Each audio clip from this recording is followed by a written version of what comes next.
Thank you everybody. As you can see, my name is Jordan Day and I'm an autistic advocate that wants to make a difference. Do I need to change my mic? Just try that.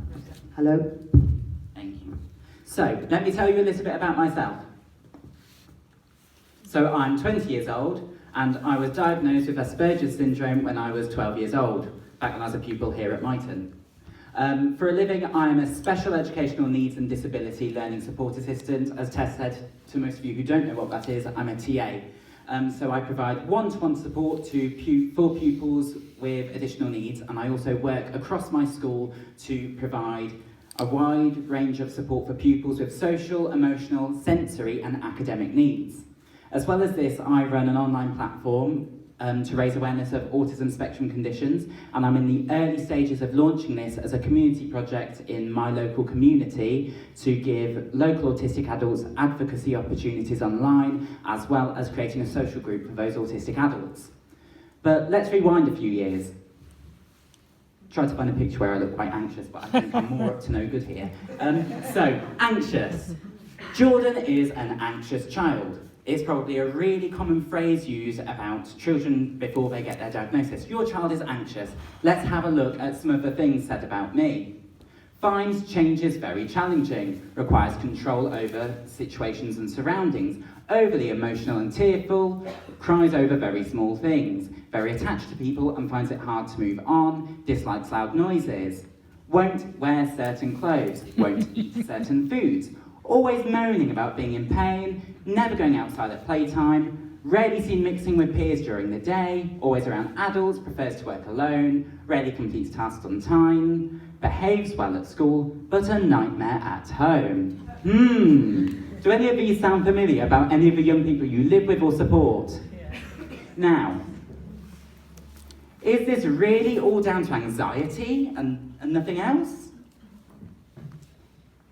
People didn't see what I saw, and people didn't have a brain trying to process as much information as my own brain. People didn't know I was autistic, so people did not know how to support me. How can you support a young person who is autistic? First of all, you've got to stop and take a moment to get yourself calm, regulated and ready. If you are not those things, you're not going to be able to support your child to the best that you possibly can. Put yourself in your child's shoes and think about what their behaviour could be trying to communicate. They might not be able to communicate what they need at that moment in time. So their communication might be aggressive behaviour. It might be shouting. It might be closing off completely. Try and think about what that child could have gone through during that day. Have a consistent approach between all the adults that support your child. And remember to do that by communicating, but also remember that communicating is a two-way thing.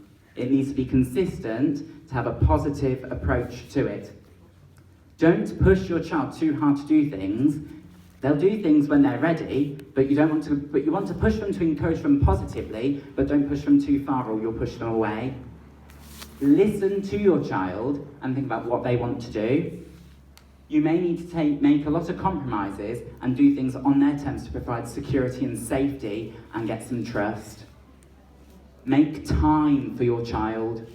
Spend time with them doing something that they want to do. Might be really, really boring and not your thing, but it will help you maintain that strong, positive relationship, which is absolutely fundamental in these young people's lives.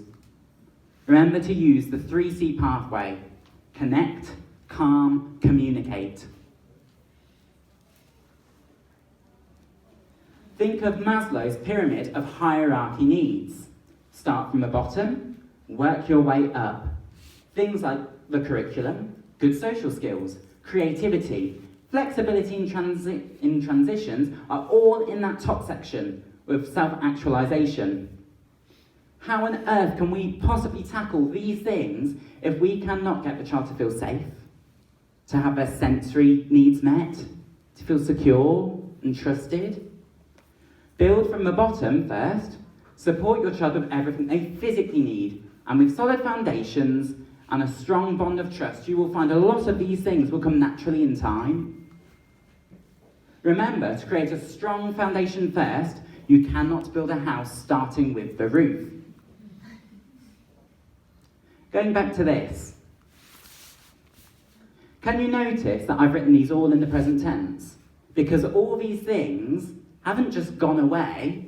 Yes, I might work in a school now. Yes, I might run an online platform. Yes, I'm really happy in life. But these behaviours I still have and I still deal with, but they change over time. Just because I'm well supported doesn't mean they disappear forever. I say it's part of me and that's something I will always have to live with. But if I'm around the right people and supported correctly, that can be really different. Here's what it might look like for me now. Jordan is sometimes very anxious. Jordan can find changes very challenging. Jordan sometimes needs control of situations and surroundings, can become overly emotional and tearful, often becomes very attached to people and finds it hard to say goodbye, dislikes unpredictable loud noises, won't wear certain clothes due to sensory needs, won't eat certain foods due to sensory needs, often complains of being in pain but not knowing where the pain is coming from, sometimes likes to work alone, sometimes likes to work with others, sometimes struggles with timekeeping, works hard at work and occasionally a nightmare at home. See how all these things, there seems to be a bit more reasoning with them. And that's because the adults in my life have influenced me and supported me to become the best person that I can be.